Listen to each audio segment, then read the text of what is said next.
The Caine people lived in harmony with the jungle. Their lives were intertwined with the rhythms of nature, and they moved through the forest with a grace and understanding that spoke of generations of coexistence.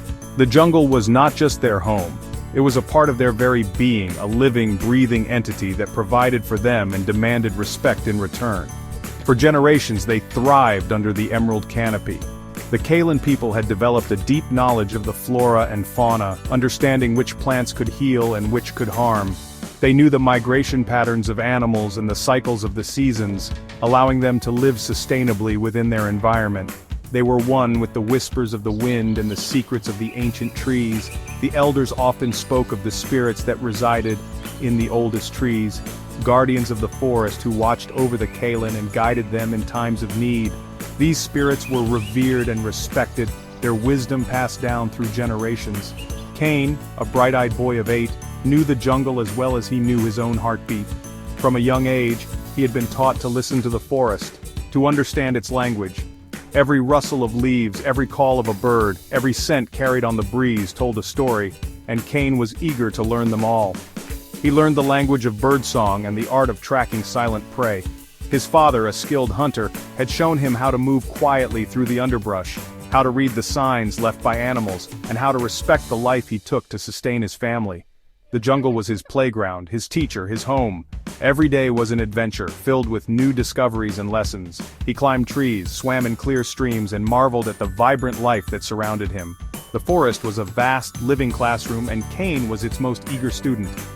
Caine's days were filled with laughter and adventure. He and his friends would play games of hide and seek among the trees, their laughter echoing through the forest. They would challenge each other to climb the highest branches, to find the best hiding spots, and to mimic the calls of the jungle's many inhabitants. He trained with the other boys, their small bodies mimicking the movements of warriors. They practiced with handcrafted weapons, learning the skills that would one day make them protectors of their people. These training sessions were not just about physical strength, but also about discipline, respect, and the importance of community. He listened, wide-eyed, to the elders' stories around the flickering firelight. These stories were a vital part of Caine culture, a way to pass down knowledge, history, and values. The elders spoke of the great spirits of the forest, of legendary hunters and healers, and of the delicate balance that must be maintained between humans and nature. These stories spoke of the jungle's spirits, of ancient battles, and of the delicate balance between humans and nature. They were tales of bravery and wisdom, of the importance of living in harmony with the world around them. Through these stories, Caine learned the values that would guide him throughout his life. The Caine were not a warlike people. They believed in the power of peace and the strength that came from unity. Conflicts were resolved through dialogue and mutual respect, and the community worked together to ensure that everyone had what they needed to thrive. Their strength lay in their knowledge, their respect for the jungle, and their unity. They understood that their survival depended on the health of the forest, and they took only what they needed, always giving back in return. This deep respect for nature was at the heart of their way of life. They believed in the power of peace, the rhythm of nature, and the importance of community. The Caine people saw themselves as caretakers of the forest, responsible for maintaining the balance that allowed all life to flourish. Their traditions and practices were designed to ensure that this balance was never disrupted. Little did they know that their peaceful existence was balanced on a knife's edge, soon to be shattered by the greed of outsiders. The world beyond the jungle was changing, and forces they could not control were beginning to encroach upon their land. The Caine were unaware of the storm that was gathering on the horizon. The whispers of war had already begun to travel through the dense foliage, carried on the wind like a premonition of the coming storm. The jungle, once a place of peace and harmony, was beginning to feel the first tremors of the conflict that would soon engulf it. The Caine's way of life, so deeply rooted in the rhythms of the forest, was about to be tested in ways they could never have imagined. The attack came without warning, a sudden and brutal onslaught that shattered the stillness of the night. The tranquil heart of the jungle was abruptly transformed into a battleground, an eruption of chaos that seemed almost surreal. The Maratha, a tribe known for their ruthlessness and insatiable hunger for land, descended upon the Caine village with a ferocity that was unmatched. Flames devoured the peaceful homes, their ravenous tongues painting the night sky with a horrifying orange glow that could be seen for miles. Caine awoke to the screams, the piercing cries of his people echoing in his ears, pulling him from the depths of sleep into a living nightmare. His heart pounded in his chest, each beat a drum of terror that resonated through his entire being. The air choked him, thick with smoke and the acrid stench of burning wood and flesh, making every breath a struggle. He saw his world consumed by a nightmare, the familiar shapes of his village distorted by the flickering flames and the shadows they cast. His people were being slaughtered by shadows that danced in the flames, dark silhouettes moving with lethal precision.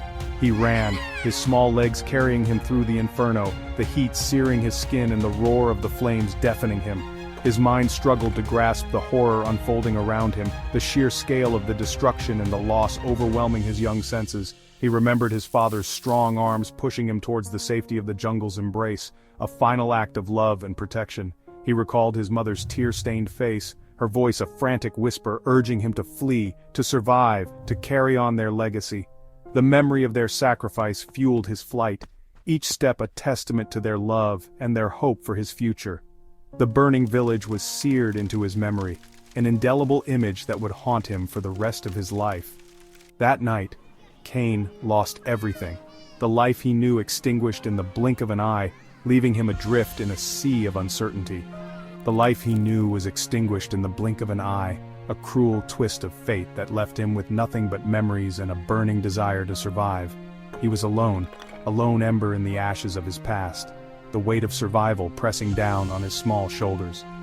Carrying the weight of survival on his small shoulders, Caine knew that he had to keep moving, to find a way to live in this new, harsh reality. The jungle, once his sanctuary, now seemed vast and unforgiving. The dense canopy above blocked out the sun, casting eerie shadows that danced with the wind. Every rustle of leaves, every snap of a twig, sent shivers down his spine, reminding him of the dangers lurking in the darkness. Fear became Caine's constant companion, whispering dangers in the rustling leaves and the shadows of the night. The once familiar sounds of the jungle now seemed like the whispers of ghosts, haunting his every step. He could feel the eyes of unseen creatures watching him, waiting for a moment of weakness. Hunger gnawed at his belly, and exhaustion weighed heavy on his small frame. Days without proper food had left him weak, his energy sapped by the relentless struggle for survival. His once bright eyes were now sunken and hollow, a reflection of the hardships he had endured. Yet, the will to survive burned fiercely within him, fueled by grief and a thirst for vengeance. The memory of his family, taken from him so cruelly, was a constant reminder of why he had to keep going. Each step he took was a step towards honoring their memory, a step towards justice. He remembered the lessons whispered by his elders, the skills passed down through generations. Their voices echoed in his mind, guiding him through the darkness. They had taught him how to read the signs of the jungle, how to find food and water, and how to stay hidden from predators. He learned to distinguish edible plants from poisonous ones, his small hands becoming adept at setting snares and crafting crude weapons. Each successful catch was a small victory, a testament to his growing skills and determination. He fashioned tools from the resources around him, turning the jungle into his ally. He observed the jungle's predators, learning their ways, their strengths and weaknesses. He watched how they moved, how they hunted, and how they survived. These observations became lessons, teaching him how to navigate the dangers that surrounded him. He became one with the shadows, his movements fluid and silent, his senses sharpened by necessity. He learned to move without making a sound, to blend into the background, becoming invisible to both prey and predator. His survival depended on his ability to remain unseen. The jungle, once his comforting home, became a brutal teacher, pushing him to his limits, forcing him to adapt or perish. The harsh conditions tested his resolve, but each challenge he overcame made him stronger, more resilient. He learned to endure the unendurable, to find strength in the face of adversity. Every sunrise was a victory, every sunset a promise to honor the memory of his family and tribe. The rising sun brought with it a new day, a new chance to survive, to fight, and to remember. Each day he survived was a tribute to those he had lost, a testament to his unyielding spirit. He clung to the hope of vengeance, the image of the burning village etched forever in his mind, fueling his determination to survive. The flames that had consumed his home now burned within him, driving him forward. He vowed to never forget, to never forgive, and to one day make those responsible pay for their crimes. Years passed, each one etching lines of resilience on Caine's face. He was no longer a scared boy but a skilled hunter, his movements as swift and silent as a jungle cat. One day, he stumbled upon a sight that rekindled the embers of hope in his heart. A young girl, about his age, moving with an uncanny grace through the undergrowth. Her name was Aya. She was a child of the jungle like him, orphaned by a different tragedy, her tribe wiped out by a mysterious illness. She possessed a deep connection to the natural world.